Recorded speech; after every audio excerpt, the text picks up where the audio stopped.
Best and worst WrestleManias by Wrestle Mafia. Let's get into it, man. For every iconic WrestleMania that gave us unforgettable moments, there's one that made you question why you even watch wrestling in the first place. Kicking off our list is the absolute clown show from 2011, WrestleMania 27 Yeah, from the Georgia Dome in Atlanta, trash. with names like The Rock, John Cena, The Undertaker, Triple H, Edge, CM Punk, and Randy Orton appearing on the show. You'd expect a mania that would be at least halfway decent. Unfortunately, what we got was a total mess that left fans feeling empty. The show's biggest problem was the mediocre build. The main event itself felt like an afterthought, with The Miz playing the role of a third wheel while being the champion. To make things worse, the match first ended in a double countout and had to be restarted by The Rock. When Rocky laid out Cena with the rock bottom, allowing Miz to retain, it felt less like a shocking twist and more like WWE prioritizing next year's WrestleMania over the current one. Not to In the mention, Miz undercard, got a Michael concussion Cole from versus that too. Jerry Lawler somehow got nearly 15 minutes and was positioned in the middle of the card. Even with Stone Cold as the special referee, this bout dragged the entire show's momentum to a halt. Snooki from Jersey Shore was in the ring for some reason, Daniel Bryan versus Sheamus got moved to the pre-show, and Edge retained the big gold against Alberto Del Rio. The only saving grace was Triple H and Undertaker delivering a brutal encounter, but one great match couldn't salvage an otherwise forgettable night. That's kind of Fortunately, crazy. WWE learned from their mistakes and delivered a redemption story exactly 1 year later with WrestleMania 28. Come on, man. Taking place This at the was goated Sun Life pay-per-view Stadium too. in Miami, Mania 28 captured the real essence of what makes WrestleMania special. The entire event was built around once in a lifetime, John Cena versus The Rock in a dream match, a year in the making. Two of the biggest stars in WWE history going one-on-one in the main event was enough to make it one of the biggest shows ever. However, the rest of the card was equally strong. The Undertaker and Triple H battled inside Hell in a Cell, with Shawn Michaels as the special referee. The end of the era match was perfect from the starting bell, and the emotional storytelling between these three legends elevated their match to the next level. CM Punk versus Chris Jericho for the WWE Championship was decent, while Daniel Bryan and Sheamus opened the show with a controversial finish that ironically launched Bryan's trajectory towards superstardom. But when it's all said and done, the grandeur and scope of Mania 28 cemented it as one of the most important shows in WWE history. While the 2012 version of WrestleMania had a solid build that started over a year ago, let's talk about one of the best WrestleManias of all time that had an absolutely horrible build. WrestleMania 31. Okay. WrestleMania 31 proved that even the worst build-up can't stop a show from becoming legendary when the performers deliver. The 2015 event from Levi's Stadium in Santa Clara had fans genuinely concerned heading in. Daniel Bryan was shoved into the Intercontinental title picture instead of the main event. The Sting versus Triple H feud felt underwhelming, and Roman Reigns was being pushed down everyone's throats despite the crowd's vocal rejection. But what happened on the night of the show shocked everyone, as nearly every match over-delivered. The Intercontinental title ladder match was a car crash in the best way possible. Randy Orton hit the greatest RKO in WrestleMania history on Seth Rollins mid-air. The Undertaker made his return and had a solid match against Bray Wyatt. Sting versus Triple H was heavy on nostalgia of the Monday Night Wars. Brock Lesnar and Roman Reigns had a violent slugfest that felt worthy of the main event stage. Even the celebrity involvement worked, with Ronda Rousey's appearance alongside The Rock generating legitimate mainstream attention. But the moment that made this WrestleMania immortal came when Seth Rollins' music hit. Nobody is ever going to top this cash-in. Like, Edge's cash-in with John Cena was the best until this cash-in happened. Nobody will ever, like Seth Rollins will forever go down in history as the person with the Money in the Bank that cashed in the best. You cashed in at WrestleMania, and you cashed in on the main event, and you won. Bro, come on, man. Come on. Money in the Bank cash-in remains the greatest heist in wrestling history, as he stole the WWE This is my favorite version from of both Rollins Reigns too. and Lesnar in one fell swoop. WrestleMania 31 is the ultimate proof that sometimes the best moments are the ones nobody sees coming. But after witnessing how WWE can salvage a show with poor build-up like WrestleMania 31, WrestleMania 9 demonstrates what happens when everything goes wrong. WrestleMania 9. Taking place in the parking lot of Caesar's Palace in Las Vegas, the 1993 event is consistently ranked among the absolute worst in company history, and for good reason. Giant Gonzalez versus The Undertaker is often cited as the worst match in Taker's WrestleMania career, It featuring is. a nearly 8-foot-tall performer in a muscle suit that looked ridiculous even by 1993 standards.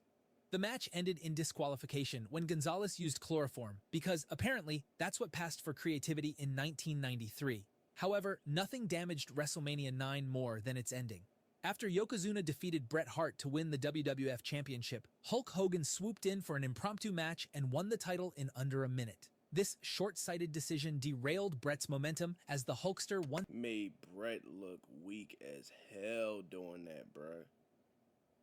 Bret Hart, one of the best technical wrestlers of our time. Even though he wasn't in my generation, I still grew up watching Bret Hart. I watched all the old Raw's War, WWF, 1997 to like, I watched a little bit of his WCW stuff, but more so like 1995 to 1997. Like Bret Hart he was that guy in the ring, bro.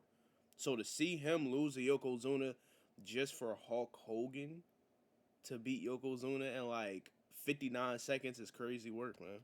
again abused Nasty. his booking power to make himself look strong. But 20 years after that disaster, WWE proved they still hadn't learned their lesson about disappointing WrestleMania main events with 2013's show from MetLife Stadium. Hold on, this was alright. WrestleMania 29 was okay. WrestleMania 29's rematch between Cena and The Rock failed to capture the magic of the prequel, feeling more like an 'Cause we knew Cena obligation was gonna than a win. dream match. The undercard ranged from forgettable to actively bad. Alberto Del Rio versus Jack Swagger for the World Heavyweight Championship had zero heat. Triple H and Brock Lesnar delivered a decent no-holds-barred Yeah, that was a pretty good match. The semi-main event saw CM Punk This challenge match The right Undertaker's here. streak in the match of the night. Woo! I ain't gonna lie. Now that he like showed me like the undercard a little bit, I can see why he said WrestleMania 29 was trash. But Brock Lesnar versus Triple H, CM Punk versus The Undertaker, even Rock Cena Part 2 wasn't bad. The only reason why Rock Cena Part 2 wasn't as good as Part 1 is because The Rock won the first time. So we already knew John Cena was going to win. And it felt kind of forced, like with the build up and CM Punk, losing his WWE championship when he really didn't need to. But like CM Punk losing his championship just so The Rock and Cena could fight over the title. The Rock wasn't going to be WWE champion for that long. Like, he's never WWE champion for a long period of time. So, like, that's the only reason why I can say the Rock Cena 2 probably wasn't that, like, memorable as the first one. But it was still pretty good. But in similar fashion to WrestleMania 27, one great match couldn't save a mediocre show. The end product was a card that felt like it belonged Did on my a boy B-tier Jericho dirty with pay-per-view that, though. instead of the biggest show of the year. However, 6 years before this disaster, WWE had shown that they could still deliver a complete WrestleMania experience with 2007's event from Ford Field in Detroit. WrestleMania 20, this is one of the best WrestleManias WrestleMania ever. 23 marked a significant moment as the show appealed to both hardcore fans as well as casual mainstream audience. The main event between John Cena and Shawn Michaels for the WWE Championship was a masterpiece that showcased both men at their peak. I wanted Michaels Shawn to proved win he so could still steal bad, the show dog. even in defeat, while Cena's victory solidified him as the company's top star. Plus, he had a super cool entrance. The Undertaker versus Batista for the World Heavyweight Championship was equally impressive, featuring two powerhouses delivering a hard-hitting This low-key encounter. coulda went on Donald last, Trump too. versus Vince McMahon in the Battle of the Billionaires drew massive mainstream attention. The Money in the Bank ladder match delivered its usual chaos, and the entire show felt worthy of the grandest stage. WrestleMania 23 proved that when WWE combines star power with solid wrestling and smart booking, you get something special. However, look how WrestleMania star-studded 32 WrestleMania showed exactly what 23's happens when you Money in the completely Bank butcher this was. formula. WrestleMania 32. The 2016 event from AT&T Stadium in Dallas boasted a record-breaking attendance of over 100,000 fans, yet WWE somehow managed to disappoint nearly all of them. The main event between Roman Reigns and Triple H for the WWE Championship was a slow, plodding affair that stretched nearly 30 minutes without ever finding its rhythm. Yeah, I remember this When one Roman being a finally little won, boring. the arena erupted in boos rather than celebration. The undercard was equally frustrating, with Brock Lesnar versus Dean Ambrose being shockingly tame. That match right there, dog. If Brock Lesnar would have just like tried a little bit more and was like allowed Dean Ambrose to like do the spots he planned on doing, that match could have been really good. Like, the fact that that match was just him getting suplexed all over the place. He picked up a chair, got suplexed on a bunch of chairs. He tried to hit him with the a barbed wire bat, and then just got F5'd, and it was over. That's what made it like, this was supposed to be like a crazy, like the match that Jericho and Dean Ambrose had when Jericho went on the thumbtacks is the type of match that they were supposed to have, but it was supposed to be a little bit more like 2001 hardcore type match. But you know, this ain't 2003 Brock Lesnar, so Brock wasn't going for none of that shit. So, but this match right here, surprisingly, I'm not gonna say it's the best match, but it's the most memorable and the most fun match that I remember from this whole event. Undertaker and Shane McMahon's Hell in a Cell match dragged on for half an hour, with Shane's leap from the top of the cell being the only memorable moment in an otherwise forgettable match. Charlotte won the Women's Championship and made history, while AJ Styles losing to Chris Jericho in his WrestleMania debut was baffling. The only bright spot came in the opening Intercontinental title ladder match, where Zack Ryder's emotional victory gave fans something I was so to happy cheer for about. Zack, man. In stark contrast to Mania 32's disappointment, WrestleMania 19 from Seattle proved that quality wrestling combined with star power creates timeless entertainment. Probably The 2003 edition of Mania is consistently ranked among the greatest shows. WrestleManias ever, and for Yes. good reason. The main event between Brock Lesnar and Kurt Angle for the WWE Classic. Championship showcased two of the best athletes in company history. Despite Lesnar nearly ending his career with a botched shooting star press, both men recovered. If he would have landed that shooting star press, bro, this match would be 5. So it is a 5-star out of 5 match, but it's like more of a 4.5 because of the botch. It's legendary because the botch is kind of, it's like now that he lived, it's kind of funny. But like, bro, if Brock Lesnar would have landed that shooting star press, dog, they would have been, that would have probably been it is his greatest match, low key, but it would have been perfect. But this match was already as perfect as you can get it without the botch. I don't know, bro. Like, this is a good match, man. To deliver a fitting conclusion that crowned Lesnar as the company's next unstoppable He saw my man force. Paul London doing it. Stone Cold Steve Austin versus versus The Rock in their third and final WrestleMania encounter was the perfect send-off for the Texas Rattlesnake. Shawn Michaels and Chris Jericho worked a technical masterclass that reminded everyone why HBK was Mr. WrestleMania, while Hulk Hogan versus Vince McMahon was a surprisingly brutal street fight. WrestleMania 19 understood the assignment and featured the perfect blend of new That's the only match I really didn't care for. Like, Taker versus A-Train and Big Show, that was the only match that was kind of like, but for the most part, WrestleMania 19 was fire, bro. stars and established legends to deliver a classic that still holds up over 2 decades later. Notice he 2 mentioned decades Booker after T and that Triple classic, H. WrestleMania 40 followed the same formula and proved that modern WWE could still capture that same magic while creating new stars.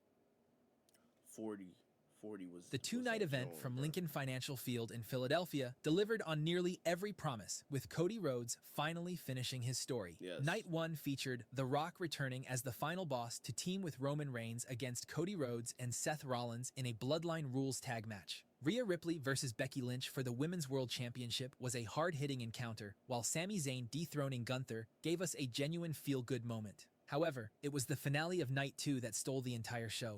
Cody Rhodes' victory over Roman Reigns to win the undisputed WWE Championship was the perfect payoff to a 3-year journey. The cameos from legends like Cena and The Undertaker and the post-match celebration with virtually every babyface on the roster felt like the Avengers Endgame of pro wrestling. WrestleMania 40 succeeded because WWE committed to their stories and delivered the endings fans desperately wanted. But in stark contrast, WrestleMania 11 serves as a painful reminder of what happens when the company completely ignores its core audience in a desperate attempt to generate mainstream attention. The 1995 edition of Mania from the Hartford Civic Center is widely considered the worst WrestleMania of all time, and that reputation is completely justified. WWE's decision to have NFL linebacker Lawrence Taylor main event against Bam Bam Bigelow was a slap in the face to actual wrestlers. This decision particularly stung because Diesel versus Shawn Michaels for the WWE Championship was treated like an afterthought despite being a genuinely good match. And that was a pretty good match. The rest of the card was equally dismal. Bret Hart's match against Bob Backlund was so bad that Hart himself called it one of the worst matches of his career.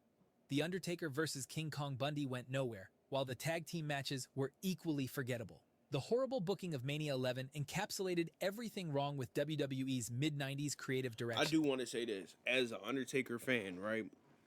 Undertaker being one of my top 5 wrestlers of all time, right?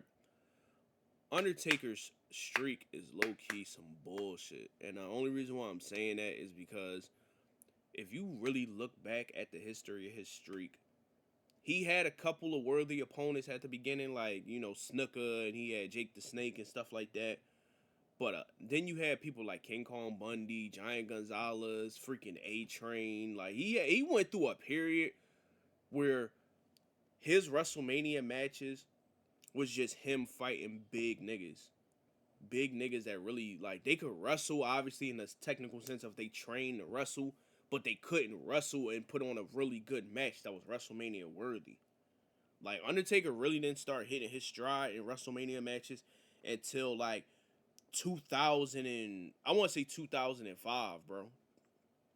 Like, he had moments of brilliance with the Kane match, and he had, like, you know, in 1998 and stuff like that, but then he had Boss Man the next year, and then he skipped 2000. In 2001 he had Triple H, and then 2002 he had Flair, and then 2003 he had Big Show, A-Train. 2004 he had Kane again. Randy Orton was when WrestleMania 21 happened. That's 2005. From 2005 to probably, like, let's say 2013, because I think that's when he forced CM Punk. That was his prime WrestleMania run. Because he fought Orton, Mark Henry. And that Mark Henry match, it was okay, but it was still good. It was still better than, like, a lot of those matches he had back then.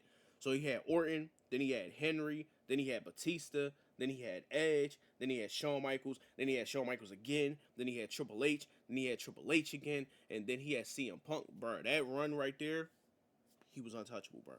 Untouchable Undertaker. 98 Fortunately, overall take. exactly 10 years later, And I just was talking WWE about proved they'd WrestleMania learned from 2021. those mistakes I by said delivering 2021. one of the most 21. historically significant 21. WrestleManias ever. Probably the best. WrestleMania 21 from the Staples Center in Los Angeles featured a massive changing of the guard, with 2 new champions being crowned to lead the company into a new era. John Cena defeated JBL to win his first 23 WWE still the Championship, best, I ain't gonna while lie. Batista destroyed Triple H to capture the World Heavyweight Championship. However, what truly elevates this show is its absolutely stacked undercard and midcard. Shawn Michaels versus Kurt Angle is legitimately one of the greatest WrestleMania matches ever, featuring Ooh.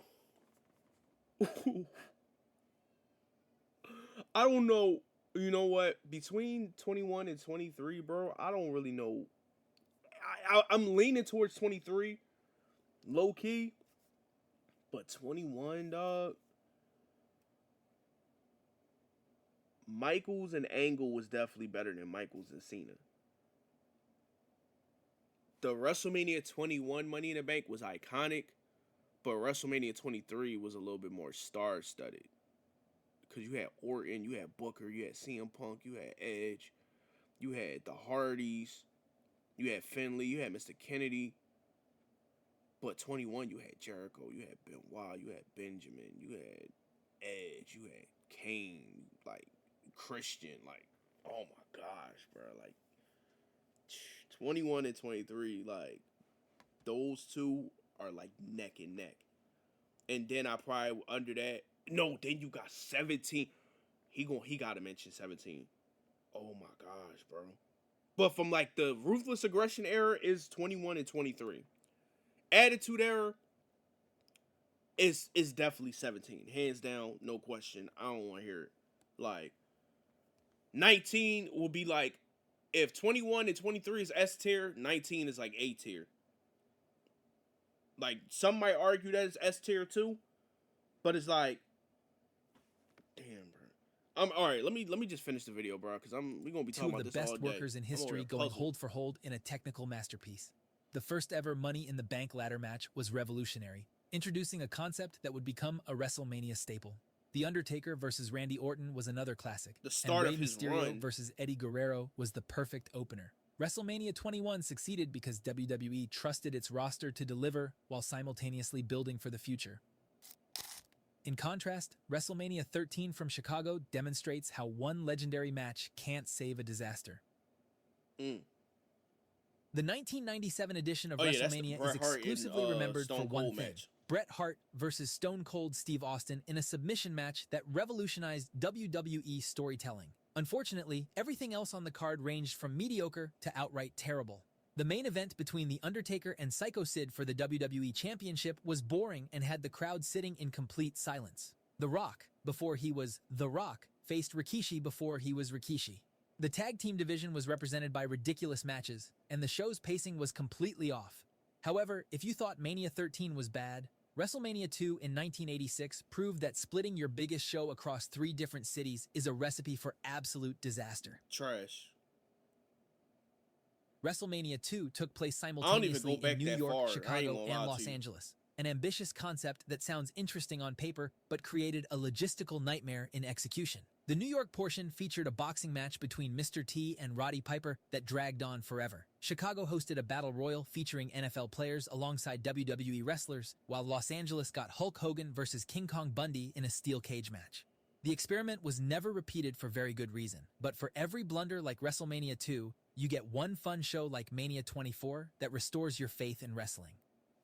As a kid, WrestleMania 24 was my favorite. It was my favorite WrestleMania for a long time because I started watching wrestling. Like I really started. Like I've always seen wrestling like here and there, but I didn't truly like start watching until like 2007, late 07, when Edge like cashed in on Taker, and he was World Heavyweight Champion. And Edge and Shawn Michaels, those two were my favorite wrestlers. They still are. They still in my top 5 favorite wrestlers. But at that Edge and Taker match, bro, I was so hyped for that match, and they delivered. The Shawn Michaels Ric Flair match, I was so hyped for that. Like WrestleMania 24 was one of them ones, bro. Like the JBL versus Finley match was fun. The Money in the Bank ladder match was fun. Even that was CM Punk, and that's when he first won the Money in the Bank. Even though it wasn't as star-studded as 23 and 21, it's weird. Like if you think about it, the Money in the Bank ladder matches is always the odd numbers always have the best participants, and the even numbers the participants are kind of just like wherever. Like if you think about WrestleMania 21, think about how star-studded that was. Then you look at WrestleMania 22 and you got like people like Ric Flair and Bobby Lashley in it. Then you got 23 and then you got that star-studded with Edge, Orton, Hardy's, Booker T, Mr. Kennedy. Like you had all these people. Then you had 24, you had Morrison, you had Carlito, you had Benjamin, you had I'm trying to think. There's other people that it's like it's missing off the top of my brain. Then you had 25, which CM Punk, Christian, and you had a couple other people, MVP, stuff like that. 26, like it always like back and forth. It flip flops on the quality. So WrestleMania 24 from Orlando the is stage, criminally I love the underrated, stage, despite delivering a nearly flawless card. look at the card. All right, Jericho was in there. How could I forget Jericho, bro? But this Money in the Bank wasn't too bad. Like, yeah, CM Punk, Jericho, Morrison, Kennedy, MVP, Carlito. That's actually not bad, low key. Low key, this card is actually pretty solid. The Batista and Umaga match was alright. That was probably like the weakest match on the whole card for real. Like the Divas match, obviously that back then they wasn't treating the ladies like women. They wasn't getting the proper respect and matches that they should have been getting. But for the most part, I would say this match right here was probably like the weakest one. It was like the most boring one, but like WrestleMania 24 was a solid ass pay-per-view. From top to bottom. The main event between Edge and The Undertaker for the World Heavyweight Championship was a masterclass in storytelling. Yes. The WWE Championship triple threat between John Cena, Triple H, and Randy Orton was unpredictable, while Batista versus Umaga was a battle of powerhouses. However, the show's most emotional moment came when Ric Flair faced Shawn Michaels in a career-threatening match. The sight of HBK apologizing to Flair before delivering the final Sweet Chin music When he remains said, one of "I'm WrestleMania's most sorry, iconic I love moments. you," The celebrity involvement with Super Floyd kick. Mayweather defeating Big Show was entertaining, while Money in the Bank delivered its usual chaos, with CM Punk's victory launching him toward main event status. In contrast to the brilliance of Mania 24, WrestleMania 41 from Las Vegas demonstrated how even the most stacked card can collapse under poor execution and backwards booking. I ain't gonna lie, WrestleMania 41. WrestleMania 41 in 2025 was supposed to be epic, but instead it was filled with creative decisions that left everyone scratching their heads. The ending of Night 1 shocked everyone with Paul Heyman alone. This match was pretty good. I ain't gonna lie though, by the time we got to this match, I was kind of tired. But when I seen that, the Walrus himself, Paul Heyman, turned on not only my guy CM Punk, but he turned on a tribal chief for Seth freaking Rollins. I was like, that was just a turn for the sake of a turn. Like, okay, all Aligning right, with Seth cool. Rollins. However, the rest of the card was mediocre at best. Gunther tapping out to Jey Uso was baffling. Didn't make Charlotte sense. broke Tiffany's tooth, and the tag title bout put people to sleep. Didn't care about that match. While the show featured some returns and surprises, but the main event ending with Travis Scott's involvement represented everything wrong with Triple H's booking Travis of the took a product. hell of a crossroads. The show has potential. It had scope. But the soul of Look at that. WrestleMania Hold H's on. Let's booking go of the back. product. The Travis Scott's involvement represented Look, everything wrong hey, with hey, shout out to Travis for taking that crossroad. He ain't never come back after that, but hey, he took a hell of a crossroad, bro. Triple H's booking of the product. The show has potential. It had scope. But the soul of WrestleMania was sacrificed for short-term mainstream attention and a viral moment. Oh, wait, I do want to say, he didn't highlight this. Favorite match from WrestleMania 41, Bianca Belair, Io Sky, Rhea Ripley. Best match for WrestleMania 41. Listen, I'm a huge Bianca Belair fan. You know what I'm saying? Rhea Ripley fan, Io Sky fan. I'm a fan of all three of them, but I love Bianca Belair like as a wrestler, and I love Rhea Ripley as a wrestler. Those two, I like from when I first seen Rhea Ripley, I knew like she gonna be one of them ones. When I first seen Bianca Belair, I knew she was gonna be one of them ones. Bianca Belair, not enough people talk about the fact that she went on a generational WrestleMania run, bro. Like all of her match, she didn't have one bad match at WrestleMania since she's been on the main roster. Her match with Sasha Banks, S tier. Her match with Becky Lynch, S tier. This WrestleMania 41 match, S tier. Like every match she's had has been solid. Even the tag match with Jade Cargill. I won't say it's S tier. It's probably more like an A or B tier for real, because like you know what I'm saying, Jade was a little like she coming into her own, but Bianca Belair has not had a bad WrestleMania performance, bro. Like I just want to put that out there. Io Sky hasn't neither, nor has Rhea Ripley. That match was the best match of WrestleMania 41, like hands down. I don't care what nobody says. However, for every disappointing modern WrestleMania, there exists the gold standard that all others are measured against. 17. Come on. The 2001 edition of WrestleMania is not just the greatest WrestleMania ever produced, but arguably the greatest wrestling pay-per-view in history. The hardcore triple threat between Raven, Kane, and Big Show was chaotic fun. Kurt Angle and Chris Benoit put on a technical masterpiece. Yes. The TLC match between the Hardys, Dudley, Yes. Edge, and Christian redefined the tag division. Shane McMahon and Vince McMahon's street fight gave fans the violence that they was craved. a good-ass Triple match. H versus The Undertaker was fun, but the main event Yes. between Stone Cold Steve Austin and The Rock was peak Attitude Era perfection. The match itself was incredible, but Austin's heel turn and shaking hands with Vince McMahon created one of the most shocking images in wrestling. That was the only part about the match that I'm not gonna say ruined it, but in hindsight was like we could have did without that. But it was shocking at the time. Stone Cold wanted to turn heel. He thought he needed it for his character. I respect it. You know what I'm saying? But WrestleMania 17, hands down, the greatest pay-per-view. That will never be topped. From top to bottom, you could watch WrestleMania 17 from top to bottom. It don't matter if you're watching it with your friends, your girl, your family. You can watch that with anybody, and y'all gonna be entertained from the opening all the way to the closing. That's how good WrestleMania 17 is. Like WrestleMania 21 and 23, those are for like casuals, but people that's also hardcore fans of wrestling who want to see like you want to see technical stuff, you want to see powerhouse stuff, you want to see chaotic car crashes, you want to see all the good stuff. But like at the same time, like your girl might not be interested in WrestleMania 21 or 23 like that. She might like tune out. WrestleMania 17, you can put anybody and they'll watch it.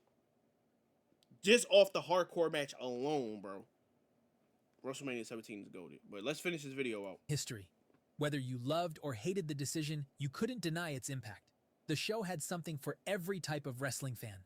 Every storyline paid off, every match mattered, and the show created moments that fans still remember 2 decades later, with many fans considering it the best WWE pay-per-view of all time. Speaking of pay-per-views, check out this video next about the most loved and most hated WWE pay-per-views. Yo, shout out to Wrestle Mafia, okay? W video, bro. Make sure y'all go check out his channel, subscribe, all that stuff like that. That's the end of this video. I appreciate y'all for watching. Like, comment, subscribe. Let me know what you want me to react to next in the comments below. And I'm going to see y'all next time.